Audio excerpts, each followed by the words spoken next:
Burunning burunusida bir chet yezida Amin ismlik bir dehqon o'tgan ekan.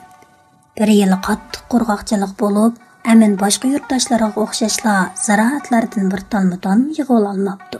Turmushning qattiqchiligi uni yurtidan, uyidan ayrilib, sirtlarga berib ta'limni sinab yiqishga majbur qilibdi. Safarga chiqish uchun qursaqning g'amini qilish kerak. Ammo Aminning uyida elib olg'idek hech nima yo'q ekan. Shuning bilan bir savdogarga yolvorib yurib, ming tasda 12 dona pishiq tuxumnisi apdi. Ondan eshakka minib yo'lga chiqibdi. Yaqin yurtlardan Aminning ko'rmagan kuni, tortmagan jabr jabos qolmabdi. Ammo u hammaga chidab, halol mehnatiga toyinib, xeli ko'p pul tepibdi.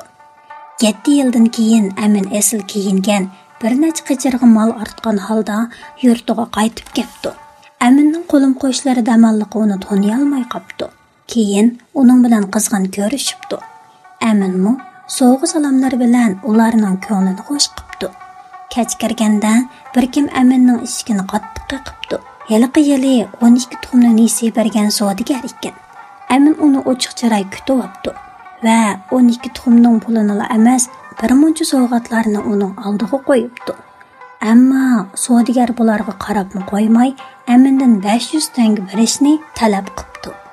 Amin ma'qul deydigan uncha vola galvon emasdi. Shuning bilan bu da'vo qozining oldiga tushibdi.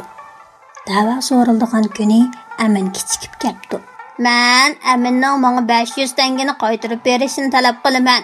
Chunki men 7 yil burun u meningdan nesiya olgan tuxumlarni bostirgan bo'lsam, 12 chuja chiqqan bo'ladi. Chujilar cho'ng'ib, xo'roz va mikiyallarga aylangandan keyin texmi ko'p tuxumlarni tug'atdi. Bu tuxumlardan chuja chiqsa, bular 7 yildan keyin nihoyatda nurg'un to'g'olar bo'lgan bo'ladi. Dabdi so'digan.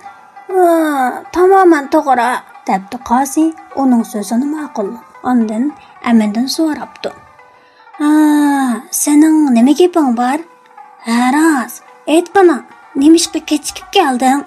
Boyman uyimda purchoq pishirdim. Ondan keyin ularni o'yliq derdim. Kelar yili ular cho'qim yaxshi usul beradi, dabdi Amin. Hay, ahmoq, pishiq purchoqmi don beramdi, dabdi qozi. Pishiq tuxumdan chuji chiqqan yerda pishiq purchoqmi unamdigindaymi-na? Qozi gap topolmay qopdi. Amin davodi yangi vaqti. 记得点赞关注哦。